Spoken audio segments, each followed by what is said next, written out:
warahmatullahi wabarakatuh.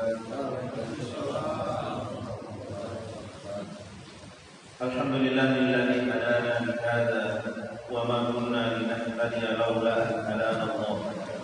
Wassalatu wassalamu ala man la nabiyya ba'dah.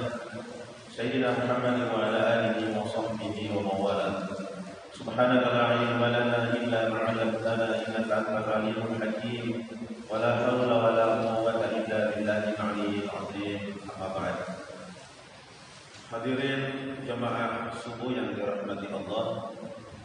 Alhamdulillah, berkat hidayah dan inayah dari Allah Subhanahu wa taala, kita semua bisa hadir kembali di masjid kita ini untuk sholat jemaah subuh yang kemudian kita lanjutkan dengan pengajian dan insyaallah ditutup dengan sholat isyraq. Insyaallah kita semua di samping mendapatkan ilmu, mendapatkan pahala taklim, juga mendapatkan pahala haji dan umrah insyaallah. Amin ya rabbal alamin. Karena ini adalah pengajian pertama setelah Ramadan, maka tema kita adalah bagaimana merawat amalan-amalan kita selama Ramadan ini berlalu ini. Saya mohon maaf kalau ini berulang karena saya sudah sampaikan ini sebagian kemarin di TVRI kemarin, secara langsung kemarin waktu hari Kamis ya. Tidak apa-apa, namanya juga kebaikan berulang juga tidak apa-apa ya. Yang pertama yang betul-betul harus kita jaga adalah menjaga keikhlasan,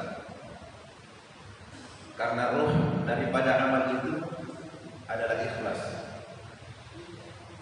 Begitu keikhlasan hilang, matilah amal kita, mati, tidak ada gunanya. Dan keikhlasan ini harus dijaga di awal, di tengah, sampai akhir. Kalau di awal tidak ikhlas, tidak ada bentuknya pahalanya. Jadi yang kita sebut dengan apa itu riya, memperlihatkan atau pamer, ya. Di akhir kiamat nanti orang yang seperti ini ketika minta pahala sama Allah, Allah katakan, "Izhabu ilal ladzina kuntum turaduna fid dunya."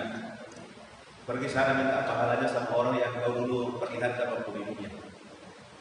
Tentu tidak ada. Jadi dari awal sudah salah memang. Tapi ada juga kasus awalnya ikhlas, bagus.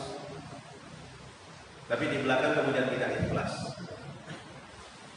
Dia ungkit-ungkit itu kebaikannya, habis pahalanya. Ya ayyuhalladzina amanu la tubtilu shadaqatikum bil manni wal adha.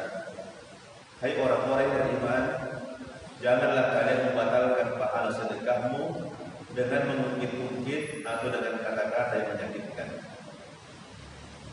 Ini yang saya maksud tadi, menjaga keikhlasan. Makanya para ulama sufi itu biasa mengingatkan ikhlasu lil amali yahtaju ila ikhlas. Keikhlasanmu dalam beramal itu masih butuh lagi satu keikhlasan untuk menjaga keikhlasan yang pertama. Karena kita tadi setan tidak pernah berhenti untuk menyesatkan kita. Di awal kita digoda untuk riya, tidak riya, kita ikhlas. Di belakang lagi Pak kita digoda supaya kita mungkin itu kita punya kebaikan. Dan akhirnya batal pahala itu. Yang bisa juga membatalkan bagian daripada tadi kalau riya memperlihatkan, ada lagi satu, sum'ah, memperdengarkan. Ya, dia menceritakan amalnya kepada orang supaya orang itu bangga terhadap dirinya. Itu juga membatalkan pahala ibadah kita. Misalnya yang dikisahkan dalam kitab yang saya baca itu, seorang orang kaya dikunjungi oleh seorang ulama. Terus dia bilang sama istrinya, Bu, kasih keluar kita itu korma yang kita bawa pulang umrah yang ke-7 kalinya itu. Kenapa lagi umrah yang ke-7 kali ini? Disebut supaya orang tahu 7 kali umrah, 7 kali umrah. Atau kelihatannya ikhlas, tapi tidak ikhlas. Kalau misalnya diumumkan sumbangan dari fulan 300.000, si fulan 500.000, sudah bilang, nah saya nyumbang bisa sebut nama. Begitu ada tambah nama 1 juta, dia bilang saya itu 1 juta itu. Jadi kelihatannya ikhlas, tapi sebenarnya tidak ikhlas karena dia suka memperdengarkan kepada orang supaya orang tahu bahwa dia orang ikhlas. Jadi keinginan disebut sebagai orang ikhlas itu tanda ketidakikhlasan itu. Makanya ada ulama yang mengatakan, sembunyikanlah kebaikanmu sebagaimana engkau ingin menyembunyikan keburukanmu. Ya. Tapi untuk kasus sedekah tergantung kondisi. Kalau bisa jadi jaga keikhlasan, lebih bagus kalau terang-terangan. Karena ada pahala dakwah yang banyak orang. Tapi kalau ragu-ragu sih, ya nggak apa-apa lah disembunyikan. Tapi kalau bisa, kalau ada 10 kali sedekah, jangan terang-terangan semua dan jangan sembunyi-sembunyi semua. Jadi ada yang terang-terangan, ada yang rahasia. Ini yang pertama ingin saya ingatkan kepada diri saya dan kita semua untuk menjaga keikhlasan, karena kalau ini hilang, habis pahala kita semua, habis. Yang kedua, merawat amal. Kan banyak di antara kita ini yang petani ya, punya sawah. Itu kalau sudah ditanam itu padi, apakah nanti panen baru ketemu? Tidak. Dirawat itu, ya, hamanya dijaga dan sebagainya, supaya nanti ketika masa panen tidak rugi. Kan tidak semua orang yang menanam itu panen, Pak. Ada juga yang tidak panen karena diserang hama itu, diserang hama itu tanamannya. Disinilah perlunya perawatan amal. Tadi satu sudah menjaga keikhlasan, yang kedua menjaga konsistensi, istiqomah. Kalau di bulan Ramadan kita rajin, di luar Ramadan juga rajin. Karena Tuhan yang kita sembah, Allah yang kita sembah di bulan Ramadan, itu Tuhan yang kita sembah di bulan Ramadan. Bukan Tuhan yang berbeda. Kenapa kita harus berbeda? Itu penting.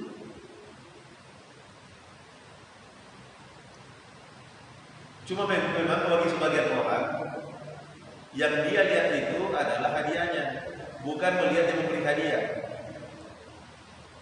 Coba lihat ini pulpen saya ini mungkin kalau di pasar harganya mungkin ya 5.000 ya, murah. Tapi kalau yang kasih presiden atau artis atau pemain olahraga yang menjadi idola kita, tentu nilainya menjadi berbeda. Kita tidak lihat lagi harganya, tapi melihat yang memberi, disimpan baik-baik. Ini hadiah dari artis idola. Maksud saya, cobalah dalam beribadah, tingkatkanlah kualitas ibadah kita dari melihat hadiah menjadi melihat yang memberi hadiah itu. Kalau selama ini bulan Ramadan kan berlipat ganda pahala, Pak, ya, 70 kali lipat, bahkan lebih dari itu kita tidak. Tapi sekarang kita tingkatkan lagi, tidak melihat lagi itu, tapi melihat kepada yang memberi hadiah itu, Allah Subhanahu wa Ta'ala. Saya masih ingat dulu ketika di pesantren, kalau tamat alia kan kita dikirim pergi mengajar, Pak. Saya waktu itu dapat tugas ke Kalimantan Timur mengajar. Teman-teman biasa keluhannya kalau ditempatkan di daerah pelosok, di tengah hutan mengajar, itu keluhan-keluhan yang bersifat duniawi. Apa kata Andre Kurunta di pesantren? Dia bilang, Tuhan yang kau sembah di sini, itu tahu Tuhan yang kau sembah di sana. Tuhan yang memberi rezeki di sini, itu tahu memberi rezeki di sana. Tuhan yang menjaga kau di sini, itu tahu menjaga di sana. Jadi kenapa harus susah? Kenapa harus susah? Dimanapun kita berada, Allah tetap ada bersama dengan kita. Jadi tidak usah berubah. Sama juga dengan ini Ramadan, dengan kita Ramadan, kita Terkunci. Tuhan kita tetap sama. Jadi tidak usah berubah kualitas ibadahnya, tidak usah berubah kualitas ibadahnya. Nah, yang paling banyak hilang ini biasa setelah Ramadan ini, satu di masjid. Ya. Kalau bulan Ramadan kan ramai Pak ya. Nah, begitu Ramadan banyak yang hilang dari masjid. Yang kedua, Al-Quran. Jujur saja, sudah banyak yang menuntut Al-Qurannya dan tidak pernah baca lagi setelah Idul Fitri. Mungkin ada di antara kita. Padahal kita dipesan oleh para ulama, jangan sampai berlalu satu hari, satu kali 24 jam, kita tidak pernah melihat Al-Quran sekalipun. Itu jangan sampai terjadi. Saya mungkin bulan Ramadan ini saya sudah sampaikan potongan dari Quran surah Al-Muzammil ini. Alima an sayakunu minkum marda. Allah mengetahui di antara kalian ada yang sakit. Wa akharuna yadribuna fil ardh. Sebagian lagi mungkin sibuk perjalanan di muka bumi yang taguna bi fadlillah, mencari karunia Allah. Wa akharuna yuqatiluna fi sabilillah, dan sebagian lagi sibuk berperang membela agama Allah. Tiga kondisi sulit. Sakit, sibuk mencari nafkah, sibuk berperang membela agama Allah. Tapi apa pesan Allah? Faqra'u ma tayassara min. Bacalah yang mudah dari Al-Quran. Baca yang mudah. Kalau misalnya surah Yasin yang mudah, yang penting dalam satu hari itu kita mengaji. Jangan sampai satu hari berlalu tidak pernah mengaji. Atau misalnya bapak-bapak, ibu-ibu yang sudah sepuh tidak mampu lagi baca Al-Quran karena yang dari awal kasihan tidak pernah diajari sampai tua tidak bisa. Saya kira Qul huwallahu ahad 50 kali itu sudah cukup itu. Baca 50 kali surah Al-Ikhlas itu. Kesimpulannya dalam satu hari itu jangan sampai lewat kita tidak membaca Al-Quran. Ya, tidak membaca Al-Quran. Yang hilang dari bulan Ramadan itu kan hanya sholat tarawih Pak. Hanya sholat tarawih saja yang tidak ada. Tapi itu kan ada alternatifnya, ada sholat tahajud, ada sholat witir. Jangan sampai tidak ada yang kita kerjakan lagi. Itu sebuah kerugian besar. Ingat, perjalanan kita ini adalah perjalanan panjang. Perjalanan panjang. Yang menentukan nanti adalah garis finishnya. Garis finish. Jadi bukan yang menentukan ini adalah waktu ibadah Ramadan itu, bukan. Yang menentukan nanti adalah bagaimana kita menghadap kepada Allah ketika kita menghadapi kematian. Saya sudah pernah sampaikan bahwa ketika kita bicara kematian kan itu terkait dengan tiga hal. Kapan kita mati, di mana kita mati, dan bagaimana caranya kita mati. Kapan kita mati biarlah itu menjadi rahasia Allah. Kita bersedia saja setiap hari. Idza asbahta fala tantazir. Idza asbahta fala tantazir al-masa wa idza amsayta fala tantazir as-sabah. Itu kata Abdullah bin Umar radhiyallahu anhu. Jika engkau berada di waktu pagi, jangan tunggu hidupmu sampai sore. Kau harus siap mati pada hari itu. Kalau kau hidup di waktu sore, jangan tunggu hidupmu sampai pagi. Kau harus bersiap untuk mati pada malam itu. Biarlah itu menjadi rahasia kapan kita mati, tapi yang penting kita siap. Di mana kita mati, di mana kita dimakamkan, biarlah juga menjadi rahasia Allah. Yang penting kita berdoa kepada Allah supaya matinya di tempat-tempat yang baik. Yang perlu kita pikirkan, yang perlu kita usahakan, bagaimana caranya kita mati. Karena cara mati itu ada dua. Ada husnul khatimah, ada su'ul khatimah. Ada yang mati baik, ada mati jelek.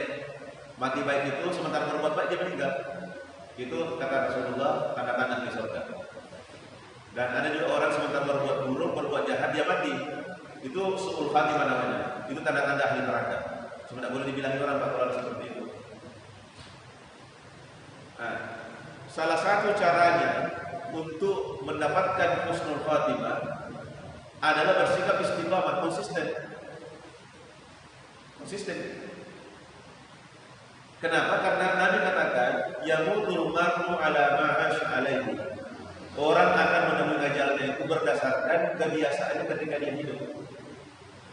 Jadi kalau bapak-bapak kebiasaannya di masjid sholat 5 waktu berjamaah, qabliyah ba'diyah dilaksanakan, malam tahajud dan witir, pagi sholat duha, baca Al-Quran, insya Allah matinya di salah satu kebaikan itu. Insya Allah matinya di sini, salah satu kebaikan. Kemudian di samping itu ada keuntungan lain. Keuntungannya adalah ketika kita berhalangan, apakah musafir atau sakit, walaupun kita tidak lakukan lagi, pahalanya tetap jalan. Pahalanya tetap jalan. Jadi misalnya tadi bapak sholat berjamaah di waktu masjid dan berbagai macam kebaikan kita lakukan. Tiba-tiba jatuh sakit, masuk rumah sakit, dijemput, bantuan pernapasan buat. Tidak bisa lagi sholat jamaah, tidak bisa lagi baca Al-Quran, tidak bisa lagi tahajud. Tapi karena itu kebiasaannya setiap hari, walaupun dia tidak lakukan, pahalanya jalan terus pahalanya. Jadi makanya bikin kebiasaan-kebiasaan baik. Jadi kebiasaan baik yang ada dalam Ramadan itu jaga, pelihara, jangan dihilangkan. Karena ada masanya nanti kita tidak bisa lagi lakukan. Termasuk misalnya kita musafir, misalnya kita ke Jakarta, naik pesawat. Selama di mobil pesawat tidak bisa kita mengatur waktu kita sebebasnya. Kadang mungkin berjamaah tidak bisa lagi, ya? Tidak bisa lagi melakukan kebaikan-kebaikan yang bisa kita lakukan. Tapi karena itulah kebiasaan kita, kata Rasulullah, "Idza marida al-'abdu aw safara, kutiba lahu mithlu ma kana ya'malu muqiman shahihan." Jika seorang mukmin sakit atau dia musafir, maka dicatat baginya pahala berdasarkan kebiasaannya ketika dia mukim dan sehat. Nah, itu.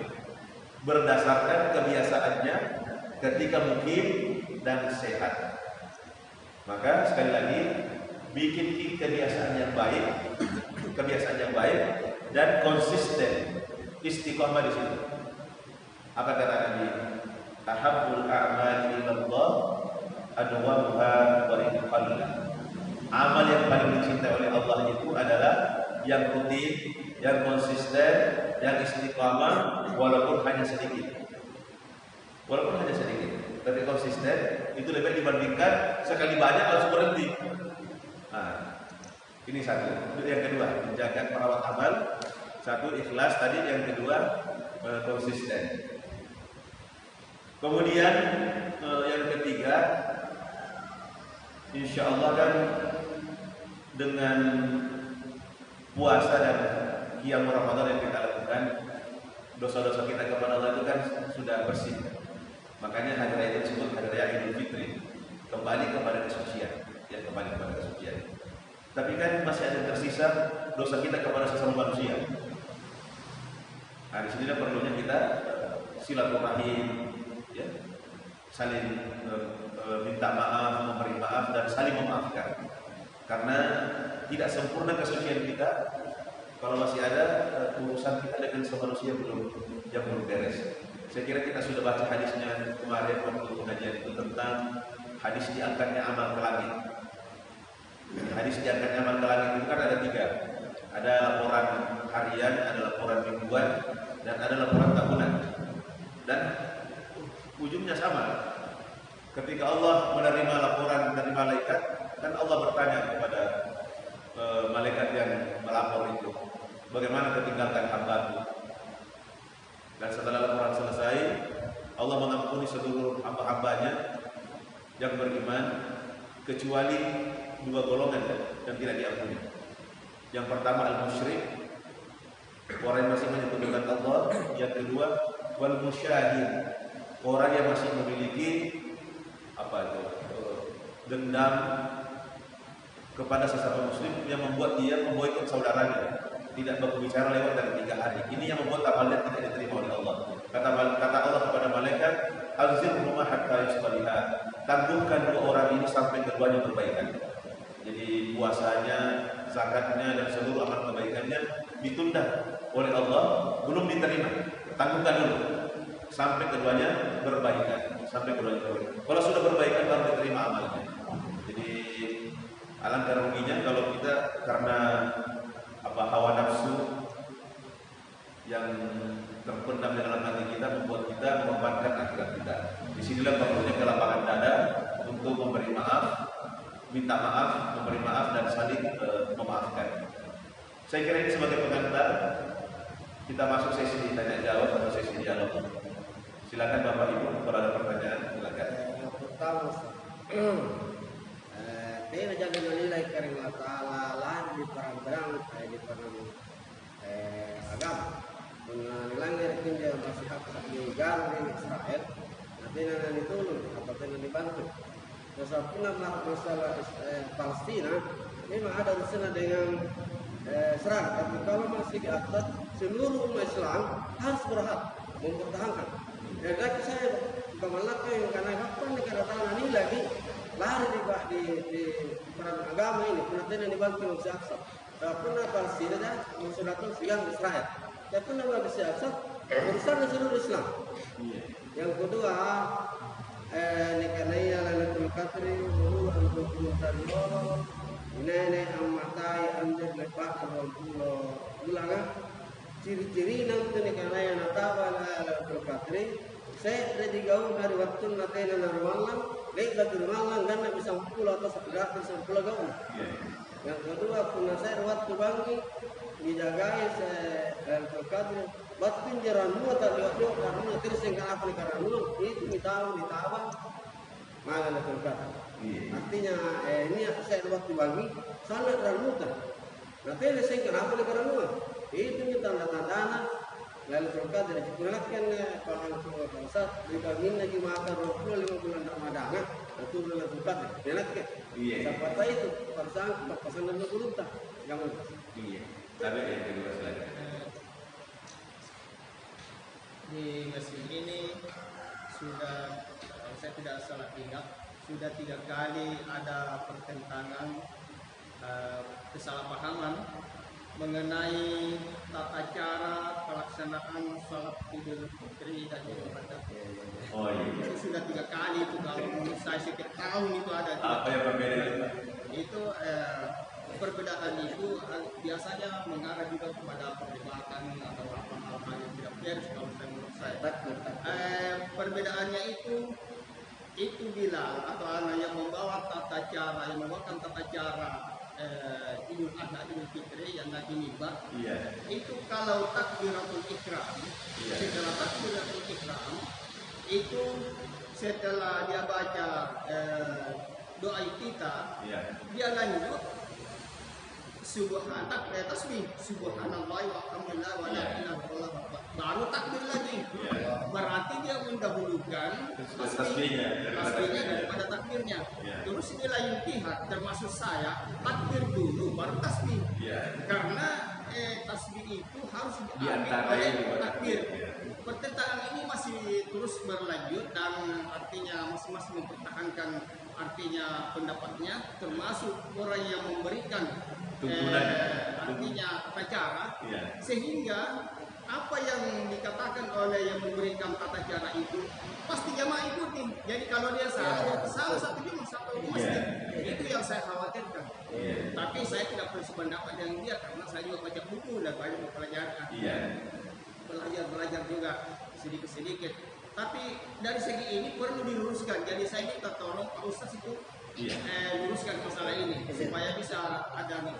Itu yang pertama Pak. Ada kasus begini. Ada kalau seorang pegawai negeri, katakanlah pegawai negeri atau pegawai biasa, dia artinya menggadaikan datanya, menjadikan SK-nya masuk di bank atau di lembaga keuangan. Kemudian dia ambil kredit untuk memperbaiki rumahnya yang reot atau apa yang rusak. Setelah dipotong gajinya, dia tidak mencukupi untuk biaya hidupnya secara artinya mendasar, termasuk biaya sekolahnya. Yang saya dengar ada yang utang gara-gara biaya sekolahnya ditutupi, bahkan ada 1 tahun tidak bayar sekolah gara-gara begitu. Apakah orang seperti ini bisa kena sakit mal? Maksud saya begitu. Terima kasih Pak. Tambah lagi masalah kehulasan. Itu kehulasan untuk ada orang yang kehulasan. Pengawasan dan tahanan tentang kehulasan saya tahu. Untuk kehulasan dalam menguntung kalau bukan bunga itu orang artinya karena kehulasan. Jadi nanti kita akan gaul bukan pihak yang menggabung nanti nerang kanangi itu namanya pihak ikhlas. Iya. Nah itu. Saya yang terakhir dulu nih, karena ini tadi pembahasan pertama. Jadi di dalam Al-Quran ada dua istilah berbeda, al-mukhlisin dengan al-mukhlasin. Wa ma umiru illa liya'budullaha mukhlishina lahu-d-din. Jadi mereka itu tidak diperintahkan untuk beribadah kecuali dengan ikhlas, mukhlis. Kemudian di ayat lain, iblis ketika diusir dari surga bersumpah, wala ughwiyannahum ajma'in. Saya pasti akan menyesatkan seluruh anak cucu Adam. Illa ibadaka minhumul mukhlasin. Kecuali hamba-hambamu yang ikhlas. Apa bedanya? Kalau mukhlis itu bentuk isim fa'il, subjek, artinya masih dia yang berusaha untuk ikhlas. Tapi kalau mukhlas itu lebih tinggi derajatnya, Allah yang jadikan dia sebagai orang ikhlas. Inilah tadi dibilang Rasulullah yang sebagai apa tadi? Rahmat, pengamasya, anugerah dari Allah. Tapi kita tidak bisa menjadi mukhlas kalau tidak melewati tangga mukhlis. Jadi kita harus berusaha dulu. Jadi saya biasanya Pak kalau berdoa minta dua-duanya. Allahumma jalni min ibadikal mukhlisinal mukhlasin. Ya Allah, jadikan aku sebagai hamba yang ikhlas dan dijadikan ikhlas. Itu saya minta dua-duanya. Allahumma jalni min ibadikal mukhlisinal mukhlasin. Minta dua-duanya. Karena itu kan betul. Karena kadang hati ini agak susah diadu Pak, susah dikendalikan. Biasa bergerak sendiri. Makanya kita minta pertolongan Allah, rahmat dari Allah, supaya Allah yang menjadikan kita sebagai orang ikhlas. Itu tentang keikhlasan. Dan ingat, ikhlas itu perbuatan hati Pak ya, bukan perbuatan mulut.